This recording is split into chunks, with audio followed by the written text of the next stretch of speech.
Nearly 3 decades ago, work had begun on a machine that could punch a hole through the fabric of reality. A hole straight through to another reality and beyond. The idea was that, with the right circumstances, we could find a universe with limitless energy. This would make up for the unimaginable amounts of power that the machine took up, and the irreparable damage it would likely do to Earth and the surrounding solar system. But if we found a universe at the very beginning of its creation, we'd have unfathomable amounts of raw, undefined energy that'd last for a couple billion years. And at the same time, scientists would be able to study universes that followed entirely different laws of physics from our own. A few years before I was born, this was accomplished. With this limitless energy, expanding technology beyond anything possible before it, and solving most of the world's problems, war and struggle had been at an all-time low. Until a group of religious extremists tried to use the machine to prove the existence of God. This started a war, one of the largest uproars in history. Nearly every single religion turned on this small group of 30 people, protected by the United States government.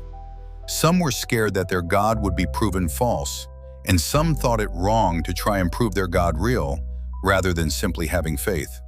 But in the end, there was no war.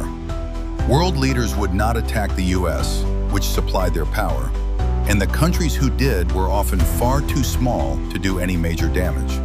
The machine was set to search for a universe with the coordinates of various holy numbers from the Christian Bible. For weeks it searched, finding nothing.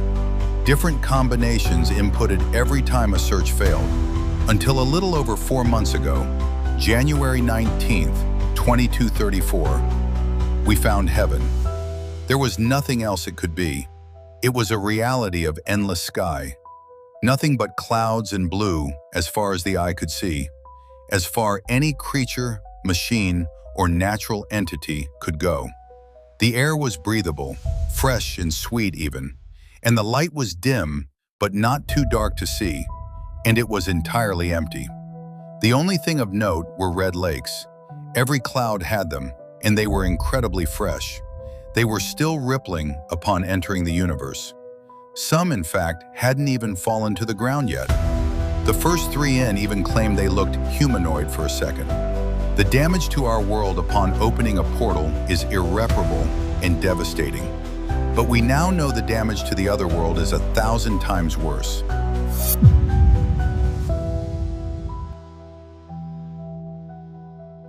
I remember the house from my childhood. I remember it being my uncle's.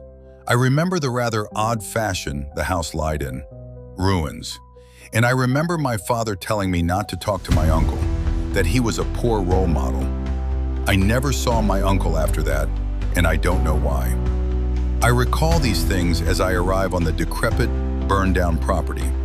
As I close the car door behind me, undergrowth in the forest behind rustles intensely in the evening breeze. Unsettled by the ambient and eerie atmosphere, I swiftly walked up to the ruined house, stepping up on the creaky steps. The floorboards let out deep croaks under my weight as I take steps towards the door. The top floor of the house was awfully barren, an eerie breeze floating aloft the autumn breeze, carrying with it an unpleasant, musty smell. The radiance of sunset beams on the horizon as evening bridges the border to nighttime. I decide to get going before night comes about and begin walking to the door. As I step towards the door, I trip over a lip in the floorboards. I turn as I realize there to be a basement.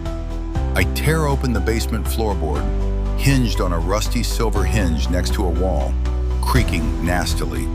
I step down the groaning steps and immediately receive a vile surge of the odor from before, which appears to be wafting from a small chest at the end of a long, damp, stony hallway. I notice the dark of night has fully consumed the cabin, and I turn on my cell phone's flashlight. The cobbled walkway shifts as my boots push down my weight onto them as I reach the chest. The odious scent seems to have gotten close enough to taste as I unlatch the chest lock and open it. What lies within almost makes me vomit. The decomposing corpse of a young lady, her rib cage ripped clean open, organs missing, her skin tone pale and gray. Her body has been crudely compact into a tight ball, as her body could never have fit into such a small chest. That rustling from the forest sure seemed to get closer.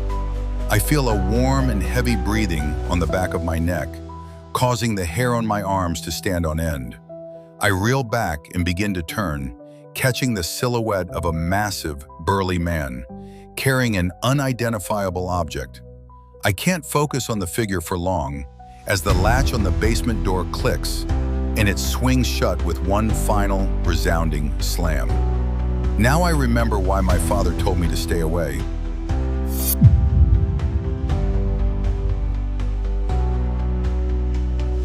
I have always been uneasy driving alone at night. It was worse the first few times, when I had just gotten my license, but the nagging fear has never gone away to this day.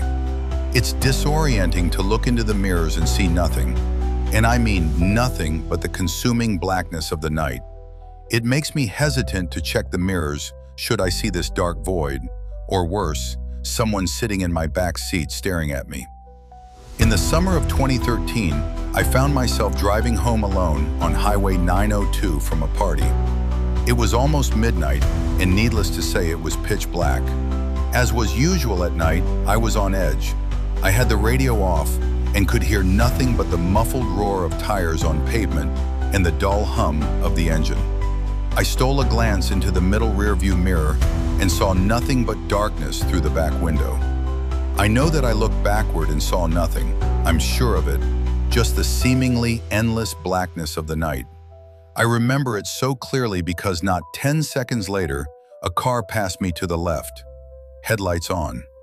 I had one of those sudden adrenaline rushes, like when you think you see a person outside your bedroom window when it's just a tree, or when you start awake at night with the feeling of falling. 10 seconds earlier, nothing had been behind me. Suddenly, a car. I drove all the way home shivering and knowing something was off. The next morning, I found 2 sets of scratches near the back of my van. One was on the left rear, one was on the right.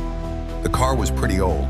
They could have been there for months, but that was the first time that I distinctly remembered seeing them. In hindsight, there are 2 possibilities for what happened that night.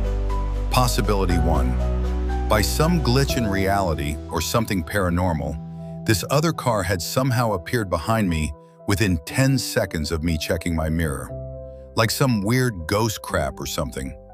However, the second option is what makes my blood run cold whenever I consider it. It didn't even occur to me until months after the fact, but it makes me dread driving alone at night even more. Possibility 2. The car was normal. It had approached me from the rear and passed me to my left. However, something large and wide and as black as the night had been clinging to the rear of my car, obscuring my view through the window and leaving deep scratches on the sides. And I had inadvertently driven it home with me.